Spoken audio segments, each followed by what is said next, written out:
É muito importante estar num momento como esse. Esses debates são um pouco raros, infelizmente, mas acreditem que eles estão cada vez mais presentes, eles vão se tornar cada vez mais significativos na pauta política, não só agora a presente, mas a futura.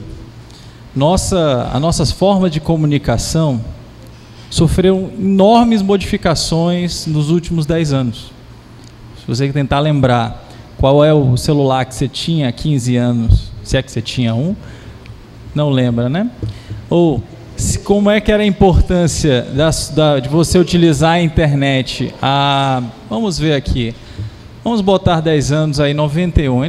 Vamos botar 10 anos. Tinha, professor, internet para a gente mexer naquele tempo? Em 2001 já tínhamos algum significativo, mas o que nós estamos conversando sobre hoje é um paralelo, não tem muito paralelo para a gente traçar na nossa história recente.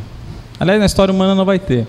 O processo de aceleração tecnológica que nós vivemos, sobretudo, mais do que falar de tecnologia, mais do que falar de equipamento, mais falar de hardware, software, é a forma com que nós vivemos, na forma que nós nos comunicamos, na forma que nós discutimos, na forma que nós construímos nossas ideias, na forma que nós agimos pessoalmente e politicamente.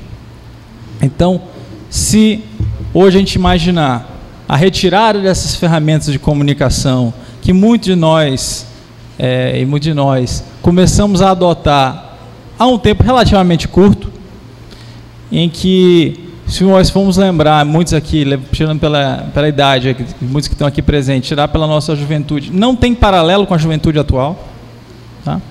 Mas, e que hoje abraça todas as camadas da população, não só etárias, mas sociais também, porque mesmo com toda a dificuldade de acesso à informação, a gente sabe que isso é uma das principais dificuldades para a gente poder passar para um estágio de real democracia digital, a gente tem que dizer que o povo fez sua própria inclusão digital. Porque se você for na periferia de Fortaleza, você vai encontrar quase uma lan house a cada quarteirão. Então, porque a juventude da nossa cidade, e não só a juventude, você vai lá no Pirambu, você vai ver a meninada e a moçada das melhores idades, crianças de todas as idades, digamos, né, dos 7 aos 70, lá no Pirambu Digital, lá na Bila Digital, na Biblioteca Integrada Lan House, lá do Pirambu Digital, por exemplo. Tá? Que o Gil, estou vendo aqui, está ali no fundo com a gente também hoje. Então, então a gente não consegue nem fazer muito, imaginar o que nós vamos estar em termos de comunicação e de democracia dentro de 10 anos, é um exercício muito difícil de fazer, mas nós temos que fazer. Porque as bases nós estamos lançando agora é que nós vamos colher depois. Muitos dos nossos problemas atuais foram por posições, foram por decisões, inclusive técnicas, que foram tomadas no passado e que nos aprisionam no presente. E, nesse sentido, é importante a gente estar aqui no debate, que é um debate, claro, da Câmara Municipal, é um debate que a gente está trazendo aqui a experiência muito bem-vinda e muito importante da democracia que eu sigo, viu, Cristiano? Aliás, ele tem um bonito nome, né? Lá da Câmara dos Deputados, que eu acredito que é um papel muito importante, inclusive pelas bases que ele vem trazendo também do projeto. Mas, no Executivo, ele tem uma responsabilidade grande sobre isso. Aliás, enorme, porque os governos gastam muito em tecnologia. E vão gastar mais, porque as empresas também gastam mais ainda em tecnologia. Significa, em muitos governos, é um mínimo de 2% do orçamento. Né? Em muitos outros governos do país, por exemplo, a gente pode dizer de municípios, representa 5% do orçamento. E em empresas, isso já parte de 6% em média. 6% a 8%. Então, é um dos elementos muito importantes de governo. E hoje, qualquer fórmula para a gente poder discutir transparência, não há forma de conversar isso sem um bocado de tecnologia no meio. Mas o mais importante da tecnologia é que ela tem que estar escondida, ela tem que ser pano de fundo, ela não tem que estar na frente. Por isso que eu entendo quando o Cristiano diz que acaba o pessoal da TI ficando na frente da batalha, mas não deveria ser. Essa é uma pauta para ser levada pelas gestoras, pelos gestores. Essa é a pauta que a classe política tem que fazer o debate. E aí o papel do pessoal da TI é um papel de assessor, de fazer o que mandaram mesmo, né? Assim, é um papel de cumprir uma tarefa que são sempre tarefas críticas, de pilotar um caça muito caro para o orçamento público. Então, nesse sentido, quais são as funções, não falando não muito de tecnologia nesse sentido, quais são os princípios aí, umas regras que a gente tem que seguir? Como é que pode ser um plano nesse sentido que eu vi transparente, eu vi também presente aqui no plano de governança digital? O que são alguns desses elementos? Primeiro, são 4 ações, são quase simultâneas, mas elas têm que estar meio que uma vai complementando a outra. Primeiro, nós temos que trabalhar com dados governamentais abertos. Eu sou defensor do software livre, sou militante de software livre, lembro do professor Riverson Rios, foi um dos primeiros que me deu os argumentos para usar, certo? Lá para 2002, não foi, professor? Lá por ali, já comecei a participar das palestras, vendo as palestras, as colunas que ele escrevia no jornal, a gente estava lembrando aqui, e foi importante quando a gente foi para o governo, porque a gente usa esses princípios do dia a dia. Mas eu sou militante de software livre porque eu sou defensor de outra forma de governo, eu sou defensor de outra forma de relação, né?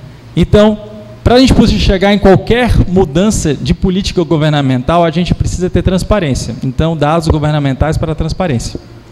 Se tiver transparência, não dá para ir para o próximo passo, que é de participação. Então, para você poder atingir a participação, você tem que ter tido transparência. Também tem que trabalhar fortemente a transparência. A gente não participa do que a gente não conhece. A gente não participa daquilo que a gente acha que não vai dar resultado. Não adianta. Eu não vou querer saber.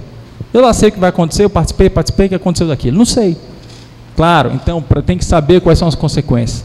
Aí o OP, o Orçamento Participativo do município, ele faz todo um esforço nesse sentido de poder dar o retorno para as camadas da população, das atuações, do que significa o OP, mesmo com todas as dificuldades do que não é noticiado, né? Com toda a dificuldade de comunicar a população, de chegar na mass media.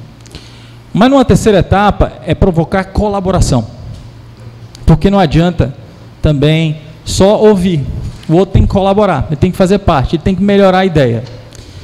Para poder melhorar a ideia, essa informação tem que chegar às gestões, chegar aos governos, chegar às câmaras, chegar aos pontos de tomada de decisão governamental. Então, dados governamentais para colaboração.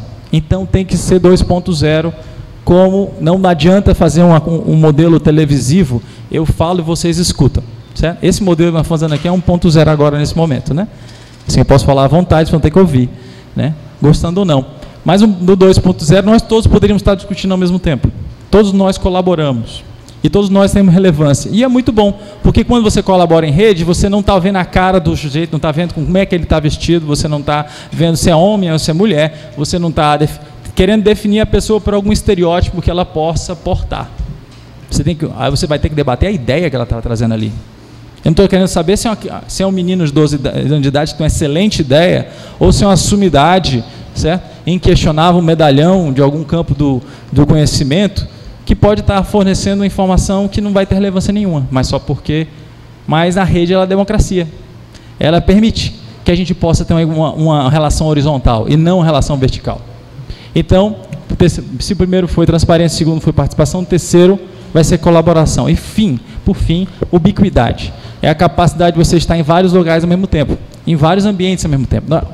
Esse é outro elemento, outro princípio fundamental. O princípio de que você tem que permitir várias vias para as pessoas se comunicar e para elas poderem participar. Portanto, para poder fazer parte de toda a cadeia anterior.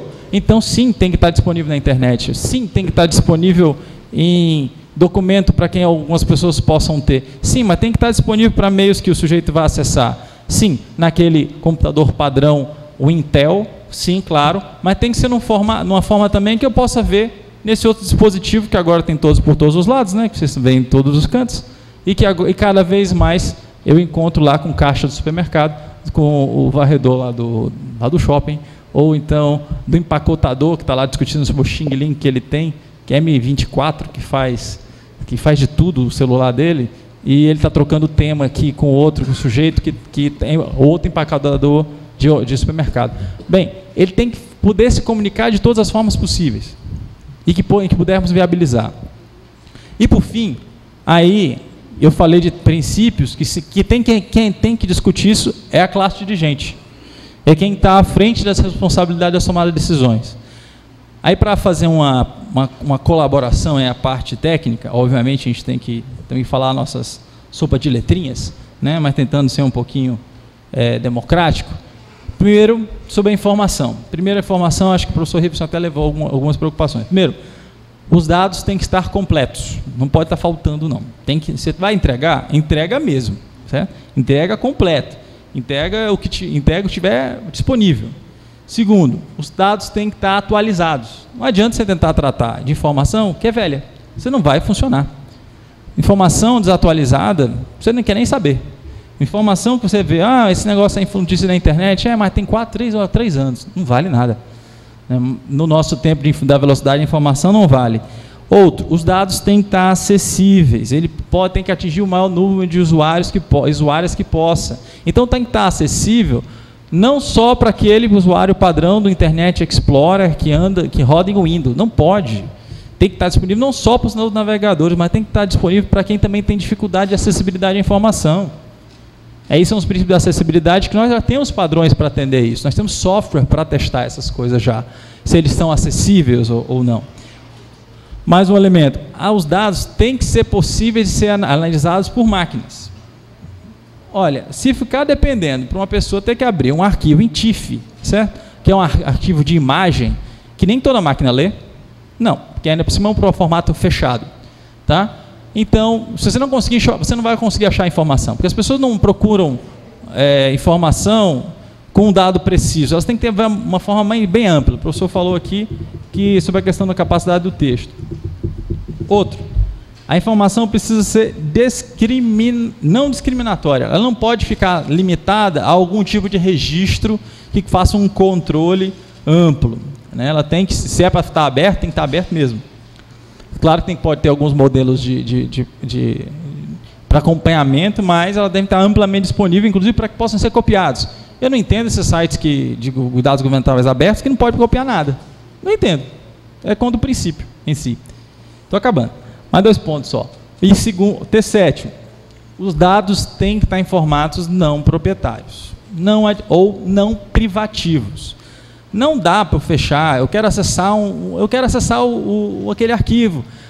Eu não consigo. Meu amigo, 259 laboratórios de informática do município, que é o maior parque municipal em software livre da educação do Brasil, estão todos lá com o Linux educacional. Mas eu não vou conseguir abrir muitos arquivos que estão disponíveis hoje, certo? Em muitas casas legislativas, porque usam formatos que não permitem. Só pode acessar-se de um Windows Explorer e naquela versão tal. Não dá, não pode fazer esse tipo de exigência. Tem que ser amplamente aberto. Não tem desculpa, tem todo tipo de formato hoje que pode ser aberto. Então, e por fim, os dados têm que ser licenciados de forma livre. Aí é um princípio de compartilhamento de conhecimento, compartilhamento da cultura.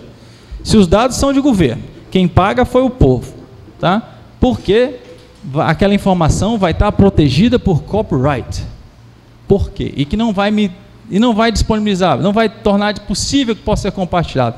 Muito pelo contrário, a gente quer que disponibilize mesmo.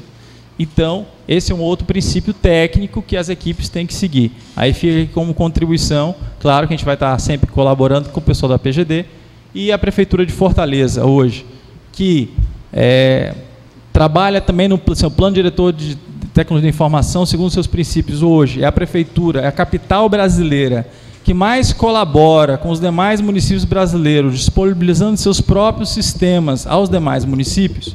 Já lançamos no portal do software público, pode ir lá olhar, você vai encontrar os sistemas que a gestão já deixou disponíveis, os documentos da gestão, e ainda vamos estar disponibilizando agora um novo sistema, junto com a prefeita Luiziane Lins, que é a apoiadora direta do projeto, esteve na abertura do primeiro encontro nacional de TI para municípios, e que teve a coragem e nos deu todo o apoio para que a gente pudesse agora disponibilizar e aí atender o princípio da transparência ao colocar os nossos sistemas produzidos pelo município ou contratados pelo município que tem exigência de código livre disponíveis para qualquer município utilizar.